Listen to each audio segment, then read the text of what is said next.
24e jour, Dieu exécute les menaces de la Salette. Il est évident que les prophéties de Notre-Dame de la Salette étaient conditionnelles. Mais encore, du moment que son peuple refusait de se soumettre, elles devaient se réaliser. Dieu ne se déjuge pas. Il avait menacé par la bouche de sa mère. On s'opiniâtra dans l'insoumission. Sa réplique alors fut l'exécution de ces menaces. On s'étonne qu'on ait point rapproché davantage les fléaux qui se sont abattus sur la France depuis 1846 et les prophéties que l'on savait bien avoir été faites sur la Salette. En face de ces prophéties, on pouvait douter, mais en face des fléaux dont on souffrait, il fallait pour le moins réfléchir. Beaucoup l'ont fait et s'en sont bien trouvés. Un plus grand nombre a regardé d'un œil stupide, n'a rien vu et n'a rien conclu. C'est plus qu'étrange.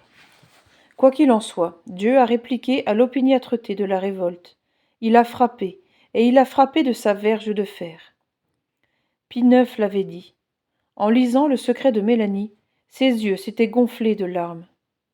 Ce sont des fléaux, avait-il dit, qui menacent la France. Mais elle n'est pas seule coupable. L'Italie, l'Allemagne et l'Europe entière le sont également. Et les fléaux ont sévi, comme jadis sur le peuple hébreu insubordonné. Premier point, Dieu exécute les menaces de la Salette.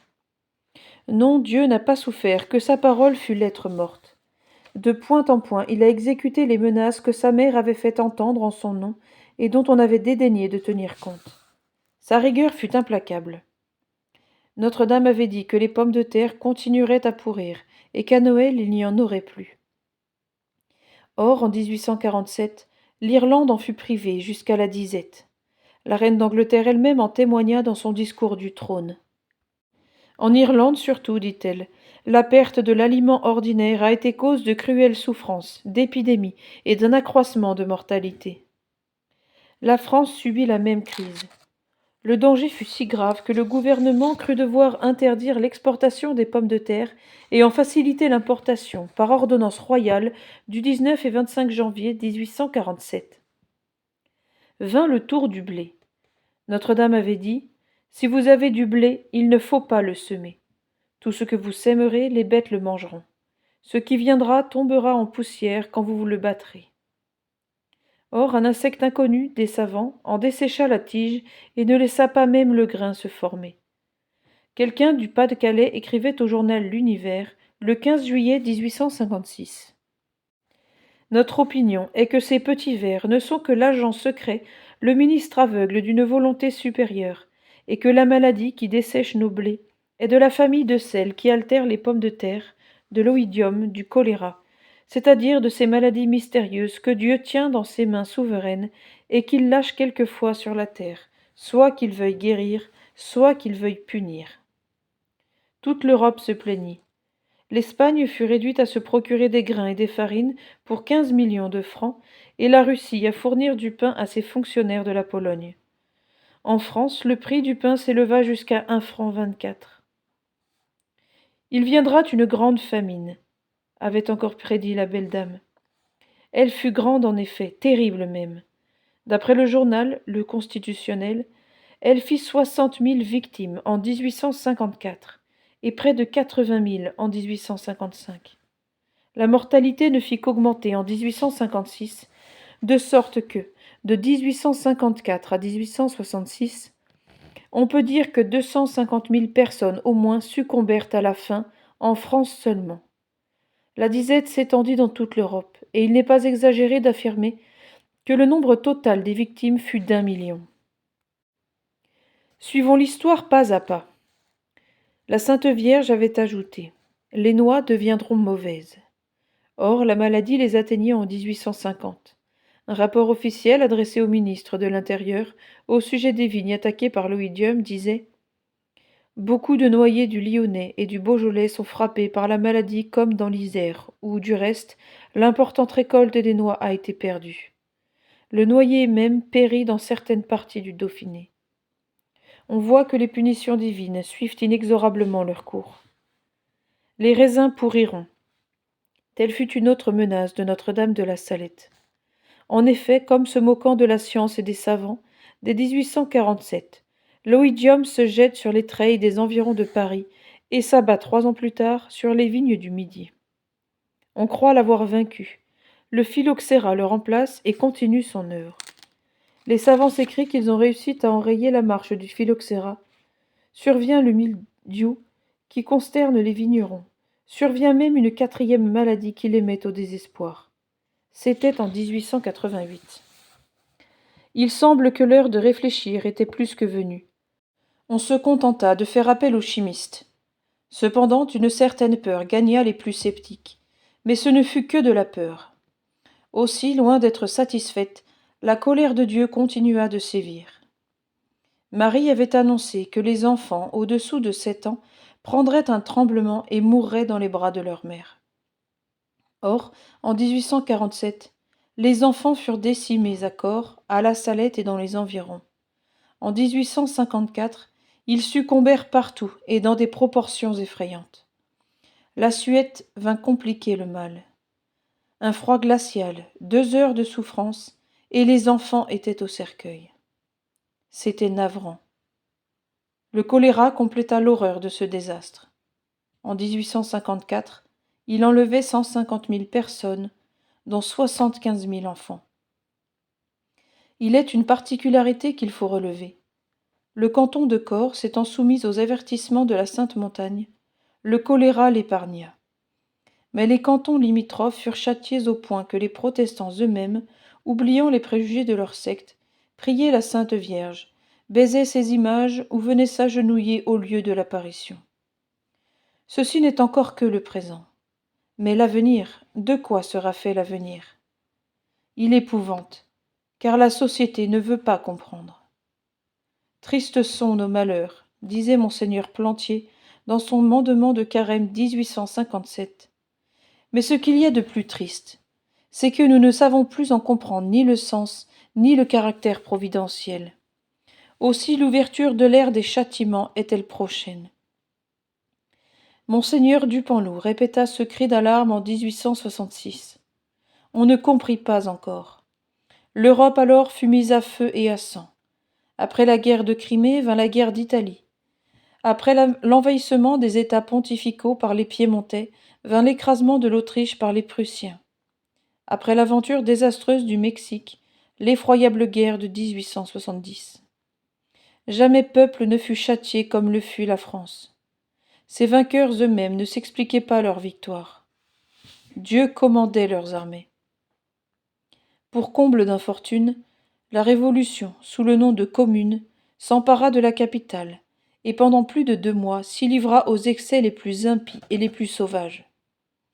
On connut une heure de répit quand le gouvernement autorisa l'érection de l'église du vœu national au Sacré-Cœur. Dieu semblait content et l'horizon plus clair. Malheureusement, notre pays regretta d'avoir paru comprendre. Il se remit à sa révolution, comme s'il eût dit « Je veux aller au fond du reniement et de l'abjection ». Dans ce but, il donna le pouvoir à la démagogie. Dirons-nous le dernier rêve du satanisme en France? Ce ne sera pas, en tout cas, sans que le sang ne se glace dans nos veines. Le Français ne doit plus être ni l'enfant de Dieu, ni le frère du Christ, ni l'héritier du ciel. Le Français ne doit plus être autre chose que, devinez si vous le pouvez, le descendant du singe. Le reste de l'Europe s'enténèbre de même façon, même esprit d'émancipation vis-à-vis de Dieu. Ajoutons, mais de la part de Dieu, même irrévocable résolution de bouleverser l'Europe.